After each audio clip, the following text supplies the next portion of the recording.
नमस्कार।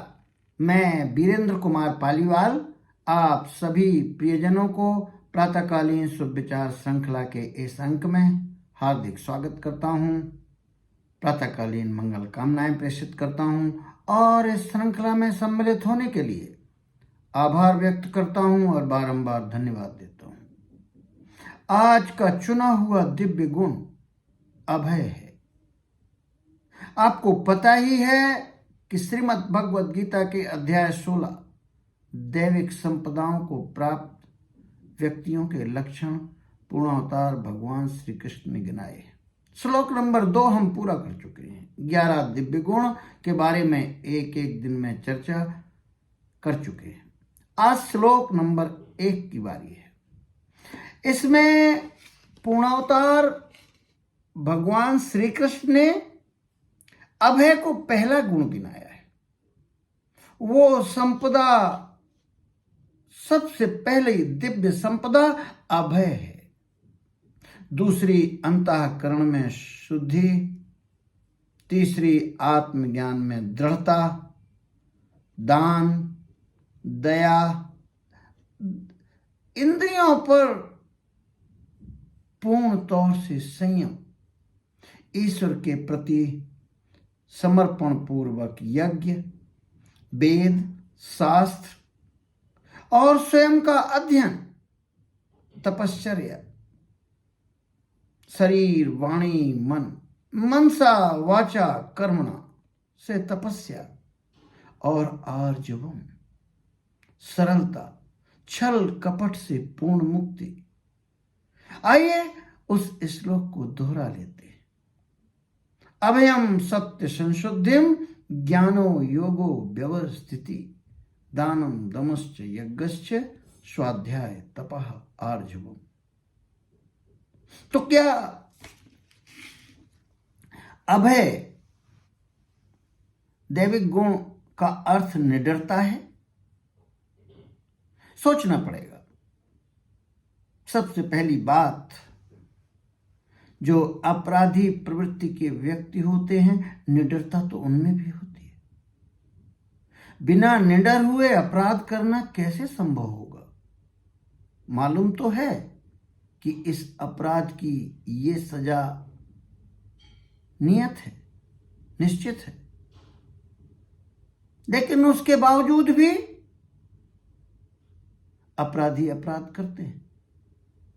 जेलों में बंद लोगों का यदि अध्ययन किया जाए, ये मेरी हाइपोथेसिस है, तो अधिकांश व्यक्ति जिन्होंने अपराध किया वो उस क्षण निडर तो थे ही, नहीं तो ये अपराध करना संभव न हो पाता। तो भगवान ने अभयम कहा है। ये कुछ निडरता से और बड़ी चीज है।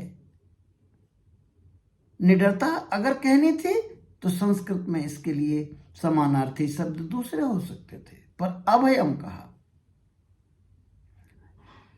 लेस मात्र किसी भी प्रकार का दुनिया में कैसा भी भय हो, वो हो ही ना, शून्य।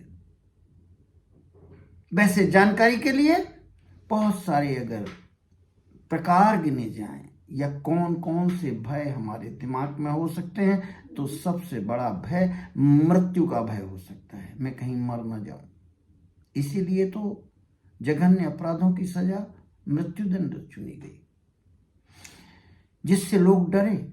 मास कम्युनिकेशन ये हो कि यदि ऐसा किया तो मृत्यु भी दी जा सकती है। भय सबसे कठिन मृत्यु का भय, और अन्य भयों में निर्धनता भय, मैं निर्धन न हो जाऊं, मेरा प्यार न छिन जाए, स्वतंत्रता न छिन जाए, बीमारी, बुढ़ापा इत्यादि, ये सभी भय हैं।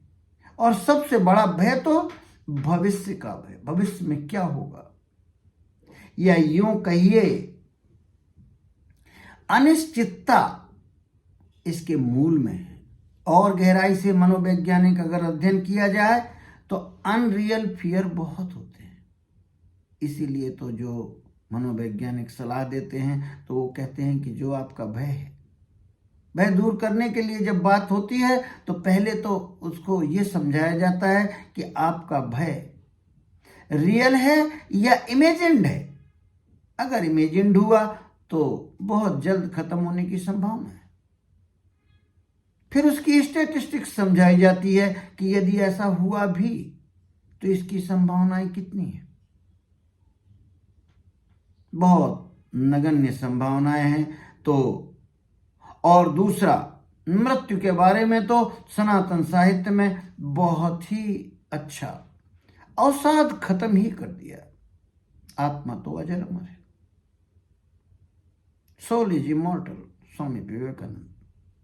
और श्रीमद् भगवद गीता का पूरे सार में यही है, श्लोक आपको मालूम है, आत्मा अजर अमर है, अब क्या डरना, अब मृत्यु से क्या भय, अब जीवन सफल हो जाएगा, अब जीना आसान हो जाएगा क्योंकि मृत्यु का भय समाप्त हुआ। और दूसरे भय हमें ऐसे ही प्रक्रिया करके, उनका अध्ययन करके, सबसे पहले तो भय को, अगर आपको भय भी अभय को प्राप्त करना है, यह शुभ लक्ष्य अगर प्राप्त करना है तो आपको अध्ययन से शुरू करना पड़ेगा, स्वयं के अध्ययन से। किस बात से डर लगता है और क्या वो इमेजिन्ड है या वो रियल है। अगर वास्तविक भय है तो उसके लिए कार्य योजना तैयार करनी पड़ेगी, लेकिन अगर वो काल्पनिक है तो बस मन में ही हटाना है, चित्त में एफर्मेशन करना है, बार बार चित्र ऐसे देखने हैं, चलते फिरते रंग बिरंगे ऐसे चित्र देखना है कि ये तो है ही नहीं हमारे जीवन में, या वीरता के चित्र देखने हैं, वो ज़्यादा बेहतर है।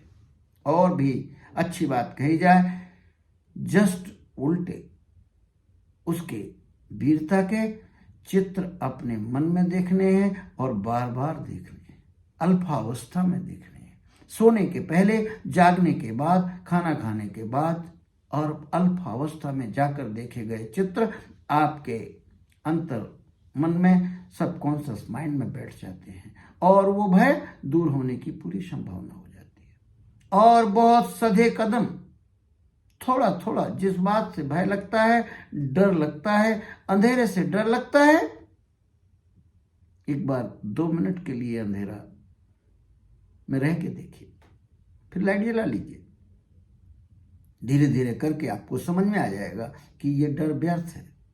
ऐसे ही बहुत सारे, डेंटिस्ट के यहाँ जाने का डर अधिकांश लोगों में होता है, लेकिन उस डर के बावजूद आप जाएं और ये तय करके जाएं कि बस इस बार डरना नहीं है। क्या है, कितने लोग गए डेंटिस्ट के यहाँ, क्या हो गया, और इसकी संभावना पूरी है कि आपका डर धीरे धीरे कम होता जाएगा। और बार बार अभ्यास अगर आप करेंगे तो आप अभय को प्राप्त हो जाएंगे। विजुअलाइजेशन, प्रैक्टिस और सत्संगति से आपका भय जा सकता है, लेकिन स्वयं का अध्ययन बहुत जरूरी है। डर के बावजूद अच्छे काम जरूर करने चाहिए। यही बड़ी सी बड़ी शिक्षा मनोवैज्ञानिकों ने दी है। श्रीमद् भगवत गीता से बेहतर जगह क्या हो सकती है। और सनातन साहित्य में न भयम विद्यते यत्र आत्मविज्ञानम तत्र, जहां भय नहीं है वहां आत्मज्ञान है। लेकिन फिर से वही बात, ये रही बौद्धिक ज्ञान की बात, ये कहीं बौद्धिक ज्ञान न रह जाए, ये आपकी आत्मा में, आपके व्यक्तित्व में, आचरण में समाहित होना चाहिए, तभी ये ज्ञान काम का होगा। अन्यथा की स्थिति में बौद्धिक ज्ञान की कोई सामर्थ्य नहीं।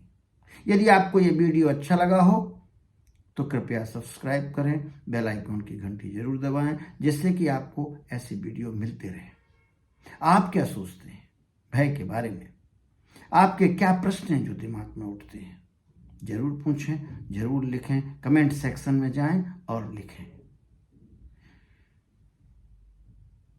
ये वीडियो शैक्षणिक है, अपने प्रियजनों के लिए बनाया गया है, और मैं आपको बार बार धन्यवाद देता हूँ। धन्यवाद, धन्यवाद।